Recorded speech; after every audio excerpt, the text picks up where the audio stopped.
اللہ رب العزت قرآن میں فرماتے ہیں وما ادراک ما لیلۃ القدر، تمہیں کیا معلوم کہ لیلۃ القدر کیا ہے؟ لیلۃ القدر خیر من الف شہر، لیلۃ القدر 1000 مہینوں سے بھی بہتر ہے، یعنی اس ایک رات کی عبادت، اور اس رات میں بھی چند منٹ چند گھنٹوں کی عبادت 83 ایئرز کی عبادت سے زیادہ اجر دیتی ہے۔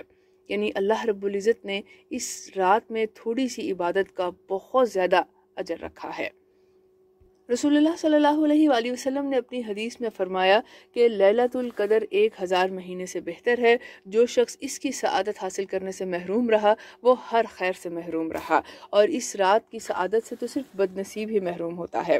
اور پھر فرمایا اللہ رب العزت نے تنزل الملائکۃ والروح فیہا، اس رات روح الامین اور فرشتوں کا زمین پر نزول ہوتا ہے، روح الامین اور فرشتے زمین پر آتے ہیں۔ لیلۃ القدر میں جبرائیل علیہ السلام اور فرشتے مومن مردوں اور عورتوں کے لیے رحمت کی دعا کرتے ہیں، ان کو سلام پیش کرتے ہیں، اور جبرائیل بھی ہینڈ شیک کرتے ہیں۔ پوچھا گیا ہمیں کیسے پتہ چلے گا کہ جبرائیل ہم سے مصافحہ کر رہے ہیں؟ تو بتایا کہ جب تمہاری آنکھوں سے آنسو بہہ نکلے، تمہارا دل اللہ کی یاد میں نرم ہو جائے، تو سمجھو کہ اس وقت تمہارا ہاتھ جبرائیل کے ہاتھ میں ہے۔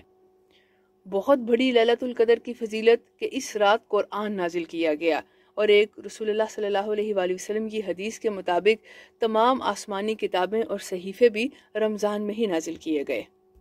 لیلۃ القدر میں ہر حکمت والے کام کا فیصلہ کیا جاتا ہے، اور اسی رات قرآن اترا۔ جب مخلوق کے لیے رزق اترتا ہے، ان کے مقدروں کے فیصلے ہوتے ہیں، تو اللہ تعالیٰ نے انسانوں کی حقیقی کامیابی اور نجات کے لیے قرآن بھی اسی رات اتارا، جو سب لوگوں کے لیے ہدایت ہے۔ لیلۃ القدر سلامتی ہی سلامتی والی رات ہے۔ جو شخص لیلۃ القدر میں قیام کرے گا، ایمان کے ساتھ ثواب کی نیت سے اس کے پچھلے سب گناہ معاف کر دیے جائیں۔